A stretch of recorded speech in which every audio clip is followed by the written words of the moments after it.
자, 한번 우리 말씀의 제목 따라합시다. 따뜻한 언어가 사람을 살립니다. 예, 우리 경건 생활 또 신앙 생활과 이 언어 생활은 아주 밀접한 관련이 있습니다. 그래서 야고보서는요, 그리스도인이 어떻게 성숙한 신앙 생활을 할 것인가 이것을 가리키면서 가장 먼저 얘기하는 게 뭐냐면 이 말, 혀의 중요성에 대해서 얘기를 합니다. 성숙한 그리스도인이 되기 위해서 이 말과 혀가 제일 중요하다라는 거예요. 야고보서 1장 2절에 보면 우리가 다 실수가 많으니 만일 말에 실수가 없는 자라면 곧 온전한 사람이라 그랬어요. 이 온전하다라는 것은 이제 성숙하다 그런 뜻이에요. 그러니까 말에 실수가 없는 사람이 바로 성숙한 사람이다 그런 뜻이죠.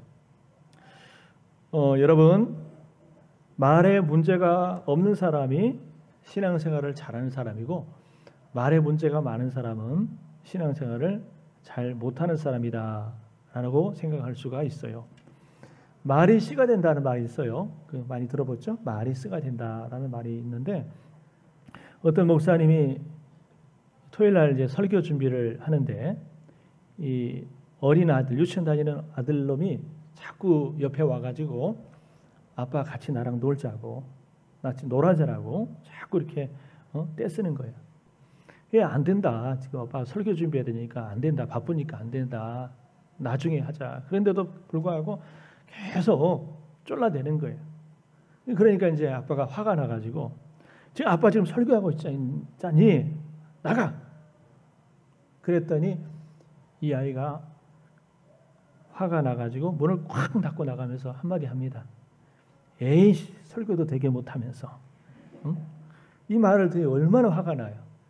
이 목회자가 제일 듣기 상처받는 말이 그 말 아니겠어요? 그러니까 야, 너 이리 와. 무슨 말해서 불러. 그래가지고 또 혼내줘요. 얼마나 속이 상하겠어요. 그러게 속이 상한 마음으로 주일날 강단에서 이렇게 설교를 하는데 그날 이 설교 제목이 성령을 받으라 했어요. 그렇죠? 그래서 이제 저처럼 이렇게 말씀을 전하면서 설교 중에 큰 소리로 사랑하는 여러분 성령 받으십시오라고 외쳤더니 저기 뒤에 예배당에서 사모님, 그러니까 엄마죠? 사모님과 함께 앉아있던 아들놈이 갑자기 큰 소리로 안 받아! 하면서 대받아 쳤다고 그래요. 그래서 온 성도들이 웃음바다가 되었는데 대신 어쨌든 설교는 죽쓰고 말았어요. 그날 성령 받은 사람이 한 사람도 없었대요. 성령 받으십시오 했는데 성령 받은 사람은 한 사람도 없고 설교가 그냥 죽쓰고 말았어요. 이 아들놈한테 좀 혼내줬더니 좋지 않은 말을 해줬더니 이 아들놈이 기분 나빴는지 설교 시간에 자기 아빠한테 대받아친 거예요. 그래서 말이 씨가 돼가지고 돌아왔다는 거예요. 아마 모르긴 해도 설교 끝나고 또 집에 가서 된통 혼났을 것 같아요. 여러분, 이 말에도 이 부메랑 법칙이라는 게 있잖아요, 그죠? 부메랑이 이렇게 탁탁 돌리면 돌다가 다시 돌아오는 것이 이제 부메랑 법칙이라고 그러는데 이 부메랑이 왜 부메랑이냐, 왜 다시 돌아오느냐? 그렇게 만들었기 때문에 다시 돌아오도록 과학적으로 이렇게 만들었기 때문에 던져도 돌다가 다시 돌아오는 거예요. 그런데 말에도 부메랑 법칙이 적용이 됩니다. 다시 말하면 내가 어떤 누군가에게 어떤 말을 했느냐에 따라서 그게 다시 내게 돌아온다는 거예요. 내가 어떤 말을 하면은 가장 먼저 내가 그 말에 영향을 받습니다. 그리고 내가 어떤 사람에게 그 말을 하면은 그 말이 내게 다시 돌아오는데 내가 상대방에게 좋은 말을, 축복의 말을 하면은 상대방에게 다시 내 말이 축복의 말로, 나에게 축복의 말로 돌아오는 거예요. 근데 내가 다른 사람에게 아주 상처 주는 말, 부정적인 말, 어떤 비난하는 말을 하면은 다시 상대방으로부터 그 말이 내게로 돌아오는 거예요. 안 좋은 말로 돌아오는 거예요. 그래서 내게 아주 좋지 않은 영향을 미치는 겁니다. 말로서 내가 영향을 주기도 하고 내가 영향을 받기도 한다라는 겁니다. 그런 면에 있어서 이 말은 엄청난 힘이 있고 또 말 속에 능력이 있어요. 어떤 목사님의 아버님은 아주 막 건강하고 체격이 튼튼하신 분이었어요. 아주 건강한 분이었는데 이분이 평소에 항상 하는 얘기가 나는 환갑 전에 죽는다. 나는 환갑 전에 죽는다. 라고 말하더니 정말 환갑 60세, 만 60세 많이 안 돼가지고, 그러니까 61세가 돼야 되잖아요. 60세에 돌아가셨어요. 그리고 그 어머님은, 그 목사님의 어머님은 몸집도 작고 아주 가냘픈 몸매를 가졌는데 나는 정말 오래 살 거야, 오래 살 거야. 그러더니 93세까지 건강하게 살다가 돌아가셨어요. 말이 참 중요해요. 자, 여러분, 오늘 이 말에 대한 말씀을 들을 텐데 한번 눌러줄래요? 잠언 18장 20절 21절 말씀 앞에 한번 읽어봅시다. 시작. 사람은 입에서 나오는 열매로 말미암아 배부르게 되나니 곧 그의 입술에서 나는 것으로 말미암아 만족하게 되느니라. 죽고 사는 것이 혀의 힘에 달렸나니 혀를 쓰기 좋아하는 자는 혀의 열매를 먹으리라. 아멘. 죽고 사는 것이 혀의 힘에 달렸다. 우리의 말에 따라서 사람이 죽기도 하고 살기도 한다는 거예요. 내가 살 수도 있고 죽을 수도 있다. 그 말입니다. 평상시 입버릇처럼 하는 말이 그 사람의 운명을 좌우한다라는 거예요. 이처럼 말에는요, 힘이 있어요. 권세가 있습니다. 예수님께서도 사람의 말을 아주 중요하게 여기시고 그 말을 통해서 역사하시는 것을 보게 돼요. 구약에도 많이 나오지만 특히 신약 성경을 보면은 예수님께서 사람의 말을 얼마나 중요하게 여기시는가 하는 것을 알 수 있는데 몇 가지 제가 예를 들어 보겠습니다. 여러분, 그 마태복음 8장에 보니까 로마의 백부장이 있었어요. 이 백부장의 종이 있었는데 이 중풍병에 걸렸습니다. 그래서 이 고통받는 것을 보면서 그저 한낱 종이라고 무시하지 않고 이 종을 아주 사랑했어요. 그래서 이 종이 중풍병으로 고통받고 있으니까 어떻게 할까, 어떻게 도와줄까 하다가 여러분 예수님을 찾아갑니다. 그래서 제 집에 하인이 지금 중풍병으로 고생하고 있으니 좀 고쳐주십시오라고 찾아가서 요청을 했어요. 그때 예수님께서 내가 직접 그래 너네 집에 가서 너희 하인을 고쳐주리라 했더니 이 백부장이 뭐라고 했냐면요, 주여 내 집에 들어오심을 나는 감당하지 못하겠사오니 다만 말씀으로만 하옵소서. 그리하면 내 주인이 낫겠사옵나이다. 굳이 주님께서 우리 집에 오시지 않으셔도 이곳에서 말씀만 하셔도 내 하인의 병이 나을 것입니다. 이런 말을 하는 거예요. 그랬더니 예수님이 그 백부장의 말을 듣고 아주 감동을 받으셨어요. 그래서 야, 이스라엘 중에 이만한 믿음을 가진 사람을 내가 보지를 못했다 하면서 그 하인의 중풍병을 고쳐주셨어요. 말을 통해서 이 백부장의 말을 통해서 예수님이 감동을 받으시고 그 말을 통해서 이 하인의 병을 고쳐주셨다라는 거예요. 마태복음 15장에 보면은 이 수로보니게 여인이 나오죠. 이 수로보니게 여인의 딸도 여러분 귀신이 들렸어요. 그래서 예수님께 나와서 내 딸의 이 더러운 귀신을 좀 고쳐주십시오라고 요청을 했더니 여러분 예수님이 뭐라고 말씀하냐면요, 처음에는 막 듣는 척도 안 하시다가 나중에는 뭐라고 말씀하시냐면 자녀들의 떡을 취하여 개들에게 던짐이 마땅하지 아니하다. 이 자녀는 유대인을 말합니다. 그리고 이 개는 이방인, 이 여자와 같은 이방인을 말해요. 그러니까 이 수로보니게 여인을 개 같은 년, 개 취급하는 거예요. 얼마나 이러면 상처고 자존심 상하겠습니까? 아마 옆에 우리가 있었으면 예수님이 그 말을 듣고 아마 우리도 상처받았을 것 같아요. 아, 예수님 왜 그렇게 말씀하실까? 너무 우하시네. 아마 이런 생각을 들지 않겠어요? 근데 이 수로보니게 여인이 그 말을 듣고도 뭐라고 해요? 여러분 한번 읽어봅시다. 시작. 여자가 이르되 주여 올소이다마는 개들도 제 주인의 상에서 떨어지는 부스러기를 먹나이다. 인정하는 거예요.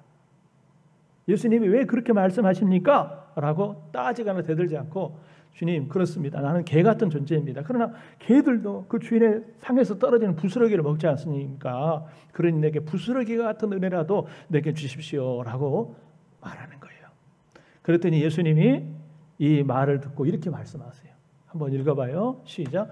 이에 예수께서 대답하여 이르시되 여자여 내 믿음이 크도다. 내 소원대로 되리라 하시니 그때로부터 그의 딸이 나으니라. 아멘. 아픈 당사자가 예수님께 찾아나온 게 아니에요. 그의 어머니 혹은 그의 그 주인이 예수님께 찾아와서 이렇게 요청했는데 예수님이 그 말을 듣고 그 말 속에 믿음이 담겨져 있는 것을 보시고 야, 네 믿음이 크도다. 내 소원대로 되리라. 그래서 그 말을 통해서 그 어머니의 딸을 고쳐주더라는 거예요. 하나만 더 보도록 하겠습니다. 여러분, 이 소경 거지 바디메오 있잖아요. 이 눈 낳을 때부터 앞을 보지 못하는 이 소경, 그러면서 거지, 이 바디메오가 예수님이 지나간다는 소식을 듣고 예수님께 나와서 다윗의 자손 예수여 나를 고쳐주세요 했더니 사람들이 시끄럽다고 저리 가라고. 그러니까 여러분, 이 바디메오가 어떻게 해요? 포기하지 않잖아요. 많은 사람이 꾸짖어 잠잠하되 그가 더 큰 소리로 이르되 다윗의 자손 예수여 나를 불쌍히 여기소서. 사람들이 뭐라고 한다고, 사람들이 막 방해하고 해방하고 후준다고 해서 포기하지 않고 더욱 간절히 크게 소리 질러서 다윗의 자손 예수여 나를 불쌍히 여기소서라고 요청하니까 여러분, 예수님께서 그 애절한 부르짖음의 소리에 발길을 멈추시고 소경의 눈을 떠주신 줄 믿습니다.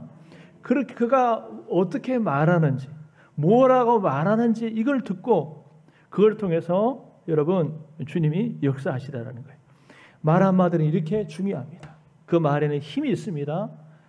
믿음이 담겨지는 말 한마디에는요, 주님의 능력을 끌어오는 그런 권능이 있게 되는 줄 믿으시길 바랍니다. 자, 오늘 우리가 이제 욥기서를 한번 보게 되는데, 이 오늘 본문에 보면은 아주 말로써, 오늘 말씀의 제목처럼 말로써 사람을 살리고 일으키고 세웠던 한 사람이 등장하는데, 여러분 좀 생소한 이름이에요. 그 이름이 누구냐면 바로 엘리후라고 하는 사람이에요. 엘리후라는 사람인데, 이 엘리후는 말로써 욥을 살리고 사람을 세웠던 사람이에요. 엘리후가 등장하면서부터, 엘리후가 등장하는 욥기서 32장부터 욥기의 내용이 새롭게 전개가 됩니다. 전환이 됩니다. 그 전까지는 이 엘리후라는 사람은 등장하지 않아요. 욥의 세 친구들, 여러분 이름 기억하십니까? 빌닷과 소발과 엘리바스라고 하는 이 세 사람. 이 세 사람이요, 여러분 아시다시피 욥이 엄청난 고난을 당하잖아요. 그죠? 말로 할 수 없는 고난을 당하니까 이 세 친구들이 욥을 위로한답시고 찾아와 가지고 욥에게 계속 말을 하는데, 그 욥과 그 친구들과의 대화가 욥기서 2장부터 31장까지 계속 이어집니다.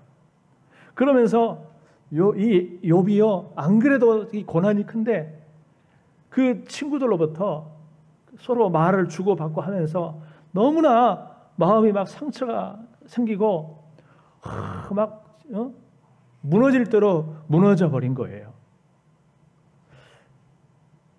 그런 가운데 이 엘리후라는 사람이 등장해서 그렇게 상처받고 찢겨진 고통 가운데 있는 욥을 위로하고 치료하고 세워주는 역할을 합니다. 이 욥의 세 친구들은요, 아주 거침없는 하이킥, 언어 폭력을 일삼았어요. 자기들 딴에는 친구들이니까 고통받는 우리 친구 욥을 찾아가서 위로해야 되겠다라고 그래가지고 이런 말 저런 말로 막 이렇게 얘기하는데, 문제는 욥에게 하나도 위로가 되지 않은 거예요. 이 욥의 친구들의 말의 핵심이 뭐냐면, 야, 네가 잘못했으니까 그런 벌을 받은 거야. 이걸 가지고 인과응보라고 하는데, 야, 네가 그렇게 큰 고난을 받은 것은 뭔가 네가 하나님 앞에서 잘못을 했으니까, 죄를 졌으니까 벌을 받아서 그런 거야 하면서 막 비난과 책망과 저주와 쓴소리의 말을 해야 되는 거예요. 그래 욥이 여러분 그 말을 듣고 가만히 있겠습니까? 또 나름대로 자기 변명 아니다라고 자기 나름대로 막 또 얘기를 할 거 아닙니까? 그래서 그런 얘기를 계속 주고받으면서 안 그래도 고난 가운데 있는 욥이 완전히 지금 만신창이가 되어버린 거예요. 아주 그냥 그 가슴에 막 쓴 뿌리가 삼기면서 만신창이가 되어버린 거예요. 바로 그때에 해상같이 등장한 엘리후가 바로 이 상처받는, 그래서 마음이 확 닫혀버린 이 욥을 위로하고 마음의 문을 열게 하고 다시 그를 세워주는 그런 역할을 엘리후가 하게 됩니다. 특히 이 욥의 친구들로부터 정말 이 공의로우신 하나님, 율법의 하나님만을 여러분 강조를 받았다면 엘리후는 이 욥에게 어떤 하나님을 소개하냐면 이 자비의 하나님, 궁일의 하나님을 소개합니다. 여러분 우리 36장 15절 16절 한번 앞에 나와 있으니까 한번 읽어봅시다. 시작. 하나님은 곤고한 자를 그 곤고에서 구원하시며 학대당할 즈음에 그의 길을 여시나니 그러므로 하나님이 그대를 환난에서 이끌어내사 좁지 않고 넉넉한 곳으로 옮기려 하셨은즉 무릇 그대의 상에는 기름진 것이 놓이리라. 아멘. 이 말 속에는 아주 그 욥을 향한 따뜻한 위로와 사랑의 마음이 담겨져 있어요. 이따가도 얘기하겠지만 이 엘리후는 욥과 비교해서 나이가 한참 어립니다. 그러니까 이 말을 좀 풀어서 얘기하면 욥 형님이 당하는 이 고통의 배후는 당신을 더 복되게 하려고 하는 하나님의 어떤 뜻이 있고 섭리가 계시다는 것을 잊지 마십시오. 형님 지금 형님의 삶이 너무 지금 고통스럽고 힘들고 그렇지만 이 고통의 이면에는 오늘도 사랑과 긍휼로 섭리하고 계시는 하나님이 더 좋은 길로 예비하고 계시다는 것을 잊지 마십시오 하면서 계속 위로하면서 욥으로 하여금 고통을 바라보지 않고 하나님을 바라보도록 계속해서 이렇게 권면을 하고 있습니다. 그러면서 욥의 마음을 치료하고 욥의 마음을 열게 하고 고통을 바라보기보다 하나님을 바라볼 수 있도록 계속 이렇게 권면해 줬던 사람이 바로 엘리후라는 사람이에요. 욥이 그래서 이 엘리후라는 사람의 말을 이제 경청하기 시작하는데 이 장장 32장부터 37장까지 이르는 엄청난 양의 분량의 이야기를 욥이 한마디도 하지 않고 다 듣고 있어요. 그만큼 사람이 마음이 열리지 않으면 상대방이 무슨 말을 해도 듣지 않잖아요. 그런데 그렇게 장시간 동안 엘리후가 말을 해도 욥이 잠잠히 듣고 있었던 것은 그 엘리후의 말이 욥의 마음을 그렇게 녹여주고 열어줬기 때문입니다. 여러분 욥기서의 구절을 보면요, 욥기서 1장부터 2장부터 31장까지는 욥과 그 친구들의 공반전이에요. 아까도 얘기했지만은 친구들이 욥에게 뭐 위로한답시고 자기 나름대로 이런 말 저런 말 막 합니다. 결론은 뭐냐면 네가 잘못해서 그렇게 벌 받은 거야. 그때마다 욥이 무슨 소리냐고 아니라고 하면서 또 나름대로 변명을 하고 이렇게 계속 반복한 게 몇 장까지 오냐면 여러분 31장까지 그렇게 긴 장 동안 계속 말을 주고받고 말하면 또 대받아치고 또 말하고 대받아치고 뭐 그런 아주 그런 긴장의 구조예요. 그런데 이 32장부터는 이제 엘리후가 나타나가지고 얼마나 따뜻하게 욥의 가슴을 만져주고 또 다른 사람과 공감대를 형성했으면 32장부터 시작한 엘리후의 말이 37장까지 끊어지지 않고 계속 가더라는 것입니다. 이 엘리후의 말에는 모두의 마음을 열고 귀를 기울게 하는 그런 말이 있었어요. 그런 말이었어요. 여러분 한마디로 엘리후의 말은 상대방의 마음을 열어주고 상대방의 가슴을 따뜻하게 해주고 세워주는 그런 언어의 사람이었다는 거예요. 오늘 이 말씀을 듣는 저와 여러분들이 이런 엘리야와 같은 언어의 사람들이 될 수 있기를 주의 이름으로 축원합니다. 자, 그러면 어떻게 하면 이 따뜻한 언어를 사용해서 사람을 살리는 말을 할 수 있는가? 오늘 말씀의 제목이 뭐예요? 사람을 살리는 말을 하자라는 것 아니겠습니까? 어떻게 하면은 우리가 이 따뜻한 언어를 통해서 사람을 살리는 말을 할 수 있을 것인가? 몇 가지 살펴보겠습니다. 자, 첫 번째 한번 읽어봐요. 시작. 인격적으로 말을 해야 합니다. 예, 인격적으로 말을 해야 돼요. 자, 이 욥의 친구들은요, 지금까지 어떤 언어를 사용했냐면, 여러분 이성의 언어를 사용했어요. 여러분 잘 들어보세요. 같은 언어에도요 다 똑같지 않습니다. 헤드 랭귀지, 머리에서 나오는 헤드 랭귀지가 있고 이 가슴에서 나오는 하트 랭귀지가 있어요. 자, 머리에서 나오는 언어가 있고 가슴에서 나오는 언어가 있단 말이에요. 머리에서 나오는 언어는요 엄청 냉철하지만 차갑습니다. 아주 분석적이고 냉철하지만 차가워요. 그러나 이 가슴에서 나오는 이 하트 랭귀지는 여러분 아주 부드럽습니다. 따뜻합니다. 그동안 이 욥의 친구들은요 이성의 언어, 머리의 언어를 사용했어요. 그래서 어떻게 보면 팩트일지 모르지만 그러나 아주 거칠고 차갑고 냉정하고 단정적인 말이었어요. 아까도 말했지만 결론이 뭐라고 그랬어요? 야, 네가 죄를 져서 그렇다. 회개해라. 이게 핵심입니다. 야, 네가 죄를 져서 그래. 회개해. 이게 이 욥의 친구들의 핵심입니다. 말의 핵심이에요. 그런데 엘리후는 아주 말을 인격적으로 하고 있습니다. 모든 사람의 인격을 존중하면서 욥의 인격을 존중하면서 아주 말을 해도 조심스럽게 인격적으로 하고 있어요. 우리가 그런 말을 쓰잖아요.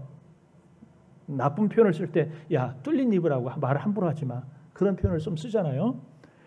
입이 열렸다고 함부로 말하지 않고 자신의 입술을 잘 여러분 컨트롤해 가면서 아주 조심스럽게 얘기를 하더라는 거예요. 여러분 오늘날 현대인들의 가장 큰 문제가 있다면 욥의 친구들처럼 아주 말이 급합니다. 급하고 또 거칠고 날카롭고 공격적이고 단정적일 때가 많아요. 그렇죠? 그래 안 그래요? 예, 여기서 있는 저를 자신을 이렇게 보더라도 참 그런 부분이 회개가 되고 후회가 될 때가 참 많아요. 좀 더 같은 말이라도 따뜻하게 부드럽게 더 친절하게 할 수 있는데도 불구하고 그저 훅 터져 나오는 그런 언어를 사용할 때가 많아요. 그러다 보니까 아주 거칠고 차갑고 냉혈할 그런 말일 때가 많아요. 그에 반해서 이 엘리후는 자신이 말할 수 있는 기회가 올 때까지 오래 기다린 후에 성숙한 인격으로 말을 합니다. 자, 32장 4절 말씀 한번 앞으로 봅시다. 같이 읽어봐요. 시작. 엘리후는 그들의 나이가 자기보다 여러 해이므로 욥에게 말하기를 참고 있다가, 그러니까 지금 욥과 제 친구들의 나이가 같다고 보면 되겠죠. 그런데 엘리후라는 사람은 한창 나이가 어립니다. 욥이나 그 친구들이 연장자예요. 그러니까 엘리후는 자기보다 나이가 많은 그 형님들, 선배들의 말을 오랫동안 듣고 있는 겁니다. 그들의 말이 끝날 때까지 말하고 싶은 걸 참고 계속 기다리는 거예요. 참고 있는 거예요. 자, 그리고 그 다음에 읽어봐요. 시작.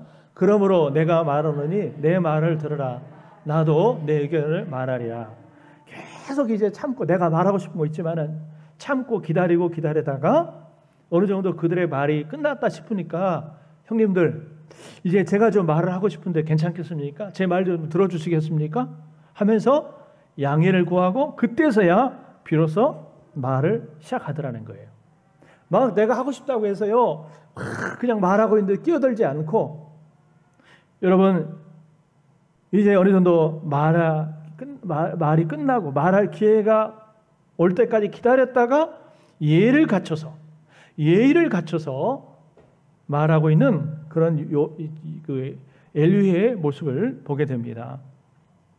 여러분, 이 경청하는 자세, 내가 막 뭐든지 하고 싶지만 말을 하고 싶지만은 그렇게 말하지 않고 여러분 상대방의 말을 잘 경청해 주는 그런 자세. 그리고 내가 그냥 무작정 말하기보다는 잘 경청하다가 제가 얘기 좀 해도 되겠습니까? 하면서 예를 구하면서 인격적으로 이야기를 하는 그런 모습, 이 엘리후의 모습이 참 성숙하다라는 거예요. 여러분, 우리가 오늘날은요 자기 말하기를 좋아하는 시대. 다른 사람의 말을 듣기보다도 내 생각, 내 말을 막 누구에게 주입시키거나 전하기를 좋아하는 시대예요. 그리고 말을 해도 아주 급하게 하는 경향이 많습니다. 여러분, 이렇게 천천히 생각하면서 하는 말일수록 가슴에서 나오는 말입니다만은, 그러나 아주 급하게 하는 말일수록 감정에서 혹은 머리에서 나오는 언어의 경우들이 많아요. 그러면 문제가 생깁니다. 여러분, 그 사람의 말이 그 사람의 인격입니다. 아멘? 한번 따라합시다. 당신의 말이 당신의 인격입니다. 그래서 우리가요, 그 사람이 말하는 걸 보면은 그 사람의 인격과 인품을 알 수 있는 거예요. 교회에서 여러분 직분이 높다고 또 믿음이 좋다고 해서 그 사람이 다 인격적인 사람입니까? 그렇지 않아요. 신앙과 신앙 인격이 비례해야 하건만 비례하지 않는 경우들이 많습니다. 이게 참 모순이에요. 신앙을 오래 했으면 직분이 높으면 또 신앙이 성숙하다고 하면은 그 사람의 인격도 그 사람의 언어 생활도 성숙해야 되는데 그러지 않을 때가 참 많다는 거예요. 그 사람의 말은 그 사람의 인격입니다. 그 말을 들어보면 그 사람의 인격과 인품을 알 수 있는 거예요. 그래서 우리가 말을 첫 번째 어떻게 하라고요? 인격적으로. 할렐루야. 항상 상대방을 존중하면서 예의를 갖춰가면서 인격적으로 말할 수가 필요하다는 거예요. 두 번째 읽어봐요. 시작. 객관적으로 말을 해야 합니다. 객관적으로 말하자는 말은 뭐냐면 그저 자기 생각만 가지고 자기 생각을 상대방에게 주입하려고 하지 말라는 거예요. 여러분, 이 엘리후는 자기 생각을 주입하는 대신에 모든 것을 객관적으로 해석해서 공감대를 형성하는 그런 모습을 보여주고 있습니다. 그리고 욥뿐만 아니라 그 친구들의 문제까지도 객관적으로 분석해서 말을 해주는데, 그러면서 엘리후의 매력은 어느 한 편을 들거나 두드러하지 않았어요.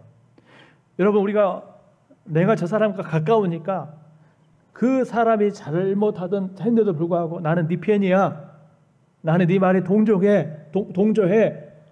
여러분, 이거는 잘못된 겁니다. 내가 가깝다고 편들고 나하고 별로 친하지 않다고 편들지 않고 그러지 않고 엘리후는 객관적으로 바라보고 객관적으로 말했다는 거예요. 자, 여러분 앞에 21절과 22절입니다. 한번 읽어봅시다. 자, 시작. 나는 결코 사람의 낯을 보지 아니하며 사람에게 영광을 돌리지 아니하리니 이는 아첨할 줄을 알지 못함이라. 만일 그리하면 나를 주신 이가 속히 나를 데려가시려다. 예, 욥이 그렇게 말하죠. 나는 사람의 낯을 보지 않는다. 사람 눈치 보지 않는다 그 말이에요. 그리고 아첨할 줄도 모른다. 여러분, 세상에는 아첨하는 사람들이 많잖아요. 그죠? 그것이 옳지 않은 것을 알면서도 불구하고 내가 잘 보이려고 옳습니다. 아첨하고 박수 쳐주고 그 편 들어주고 그런 경우들이 많잖아요. 엘리후는 그렇게 하지 않는다는 거예요. 공정하게 객관적으로 내가 말하겠습니다. 누구 편들지 않는다는 거예요. 여러분, 오늘 이 시대는요 너무 자기 주관적인 시대다 보니까 자기 주장, 자기 철학, 자기 사상, 자기 방법을 고수할 때가 많아요. 주장하고 또 상대방에게 주입시키려고 그러고, 여러분 그런 경우들이 많아요. 여러분, 그래서 여러분 이 아주 그 미성숙한 사람일수록 자기 주장을 많이 펼칩니다. 그러나 성숙한 사람일수록 여러분 객관적이에요. 객관적이에요. 여러분, 우리는 너무 자기주관적이면 안 돼요. 내가 모든 게 옳아, 내 생각이 옳아 하면서 자기 생각만을 고집하고 자기 생각만을 주장하고 자기 생각과 맞지 않은 사람들은 틀렸어, 잘못됐어 라고 그렇게 주관적으로만 생각하는 그런 여러분 삶이 돼서는 안 돼요. 객관적으로 모든 것을 공정하게 바라보고 공정하게 판단하고 여러분 그렇게 할 수 있는 우리 모두가 되기를 주의 이름으로 축원합니다. 엘리후는 어느 한편의 편을 들지 않았어요. 뭐 욥의 편을 들거나 뭐 친구들의 편을 들거나 여러분 그러지 않았어요. 아주 객관적으로 공정하게 말했다는 거예요. 할렐루야. 우리가 교회 안에서도 그거 참 조심해야 돼요. 내가 어떤 사람과 친하다고 그래서 그 사람의 말이 그들의 말이나 행동이 옳지 않은데도 불구하고 무조건 같이 동조하고 같이 박수 쳐주고 여러분 그거는 하나님 앞에서 공정하지 않은 것입니다. 옳지 않는 거예요. 자, 세 번째 한번 따라합시다. 같이 읽어봅시다. 시작. 감동적으로 말을 해야 합니다. 엘리후가 말하는 모든 내용은 개인적인 사견이 아닙니다. 개인적인 사견이 아니고 사실은 뭐냐면 성령의 감동을 통하여 받은 말을 하는 거예요.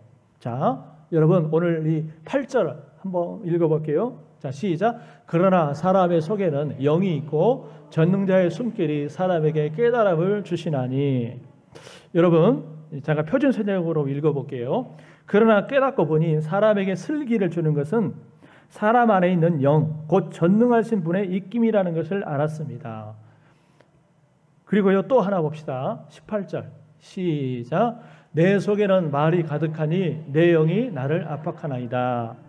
여러분 이 영은 뭐냐면 이 하나님의 영, 성령을 말합니다. 그러니까 무슨 뜻이냐면은 지금 내가 그냥 내 사견, 내 개인적인 것을 말하는 것이 아니라 내 안에 계신 하나님의 영, 성령께서 나를 감동하심으로 내가 말을 한다는 거예요.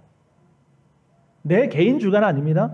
성령, 내 안에 계신 성령께서 감동하셔서 내가 이렇게 말을 하는 거예요. 그러니까 그냥 그 성령의 감동이 없이 그냥 자기 생각을 막 얘기하는 사람과 그 친구들과 내 안에 계신 성령의 감화를 받아서 말하는 사람과는 근본적으로 다른 거예요. 차이가 있는 거예요. 여러분, 우리 하나님의 백성에는 우리 안에 성령님이 계신 줄 믿습니다. 그러면 성령님을 모신 사람, 믿는 사람들의 말과 믿지 않은 사람들의 말이 같으면 되겠어요? 안 되겠어요? 달라야 되지 않겠습니까? 성령을 모신 사람들의 말은 믿지 않은 사람과 말이 달라야 돼요. 할렐루야. 왜냐하면 우리 안에 계신 성령님은 그런 세상 사람과 같은 그런 말을 하도록 하신 분이 아니거든요. 구별된 말을 하도록 하는 거거든요. 그래서 여러분 엘리후는요 그 안에 계신 성령님의 감화와 감동을 통해서 아주 감화력을 끼치는 감동을 주는 말을 하고 있는 것입니다. 욥을 뭐 책망하거나 가르치거나 바로 잡으려는 것이 아니라 욥의 아픔과 상처를 치유해주고 그 마음을 열어주고자 하는 그런 말, 그런 언어를 지금 사용하고 있는 것입니다. 여러분 오늘 시대가 아주 무정한 시대, 아주 차가운 시대 아닙니까? 갈수록 냉랭하고 차갑고 이기적인 그런 시대를 살아가고 있다 보니까 사람들이요 말로 인한 그런 상처도 많이 주기도 하고 내가 받기도 하고 참 그래요. 그런 시대일수록 여러분 우리 정말 따뜻한 가슴을 가지고 따뜻한 언어를 사용하는 우리 그리스도인들이 필요할 줄 믿습니다. 여러분 성경에 보니까 우는 자들과 함께 울고 웃는 자들과 함께 웃으라 그랬잖아요. 그렇죠? 그러니까 슬퍼하는 사람과 함께 슬퍼해 줄 수 있는 그런 공감대를 가지며 또 기쁨하는 사람과 같이 기뻐해 주고 박수 쳐 줄 수 있는 그런 공감대를 가진 우리 그리스도인들이 되라는 거예요. 할렐루야. 누군가가 아픈 일이 있고 힘든 일이 있으면 나도 같이 아파해 주는 그런 자세. 누군가가 여러분 기뻐하는 일이 있으면 시기 질투하지 말고 비꼬지 말고 같이 박수 쳐주고 같이 즐거워질 수 있는 그런 사람들이 오늘 우리 그리스도인들이 되어야 될 줄 믿습니다.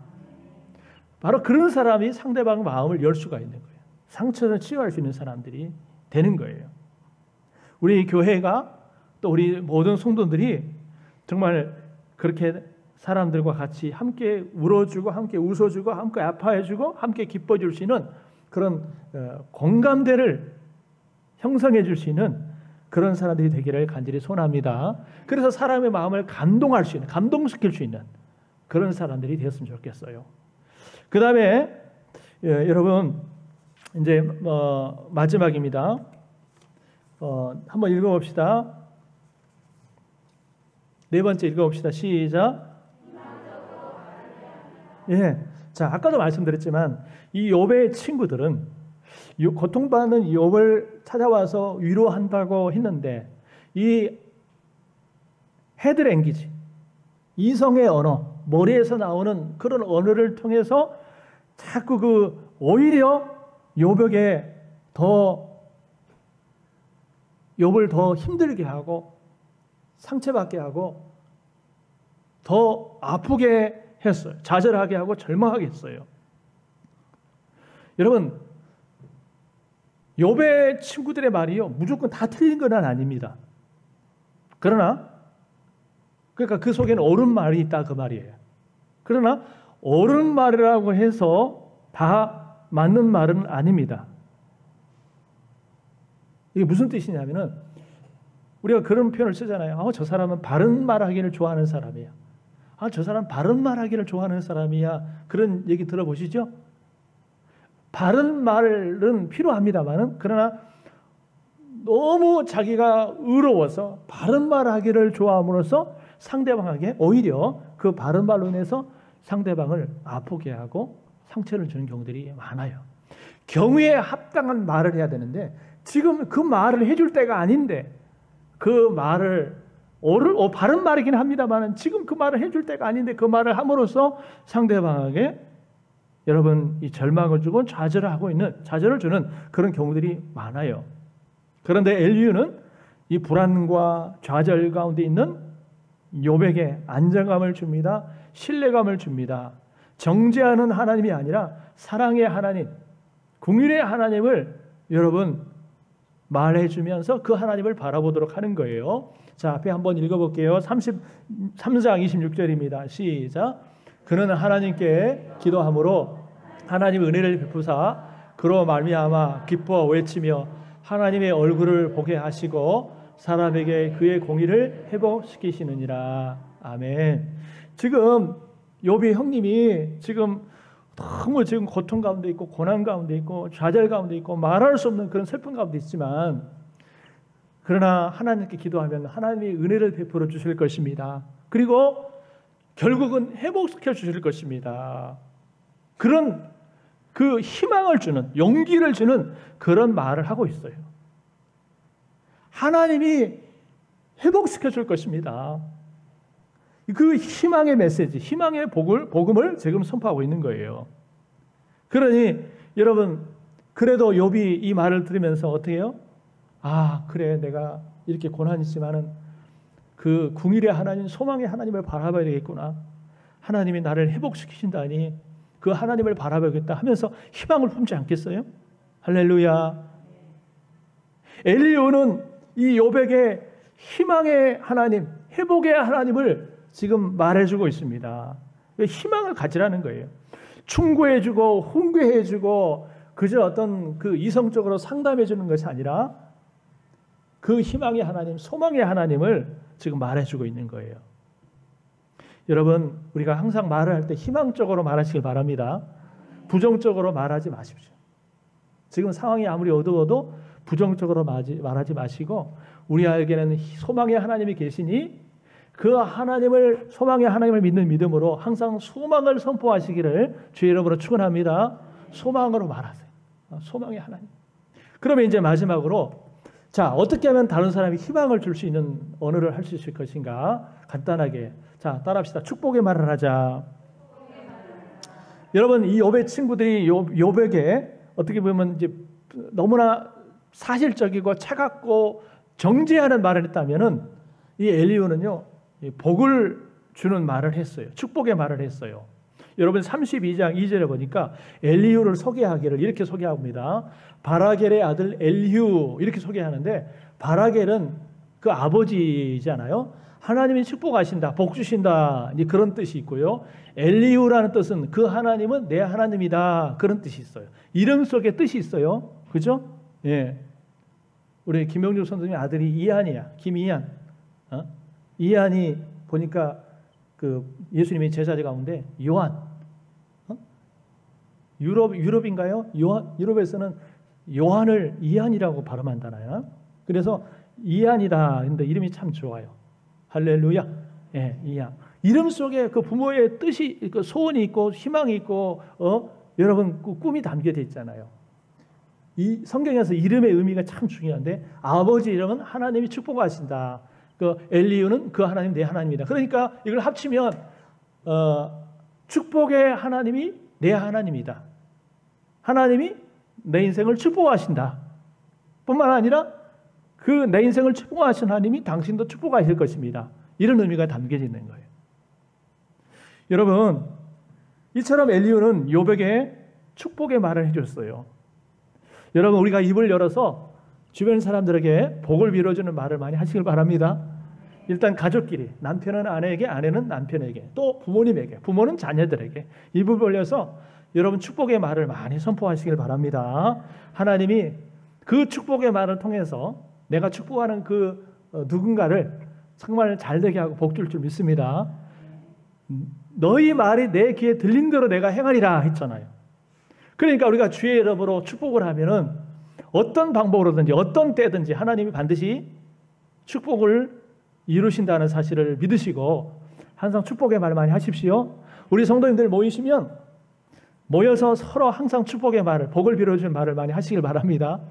우리 여전대회나 또 우리 남자분들께 모이면 항상 복을 빌어주는 말을 하십시오. 그게 결국은 내가 복 받는 거예요. 왜? 부메랑의 원리처럼 내가 돌아오거든요. 내게 다시 돌아오거든요. 할렐루야. 그리고 이제 마지막으로요. 자, 읽어봅시다. 시작. 세워주는 말을 하십시오. 서로 세워주는 말을 하자는 거예요. 에베소 4장 29절 이제 마지막 절이 한번 읽어봐요. 시작. 무릇 더러운 말은 너희 입 밖에도 내지 말고 오직 덕을 세우는 데 소용되는 대로 선한 말을 하여 듣는 자에게 은혜를 끼치게 하라. 예, 덕을 세워주는 말. 우리나라는 옛날에 뭐 명절 때 되면은 어르신들이 자기 자녀들에게 덕담을 많이 해줬잖아요. 덕담 이 문화는 참 좋은 것 같아요. 윗사람이 아랫사람들에게 좋은 말, 축복의 말을 많이 해주는 거 참 좋은 거예요. 그죠? 우리도 다른 사람에게 덕담을 많이 하시길 바랍니다. 그래서 그 사람을 세워주는 말이에요. 지금 넘어져 있고 주저앉아 있는 사람에게 덕을 세우는 말을, 축복의 말을 해서 그 사람을 여러분 세워주는 사람이 돼야 돼요. 여러분 한번 따라합시다. 일을 이기려고 하지 말고 일으켜 줍시다.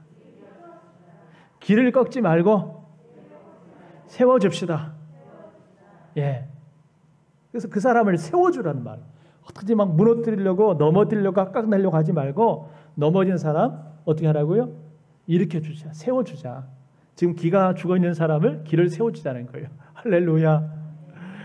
그렇게 여러분 그렇게 실천하며 사시길 바랍니다. 그래서 오늘 엘리후 같은 정말 사람들의 마음을 따뜻하게 해주고 넘어진 사람을 일으켜줄 수 있는 또 살려주는 그런 언어의 사람들이 되기를 주의 이름으로 축원합니다.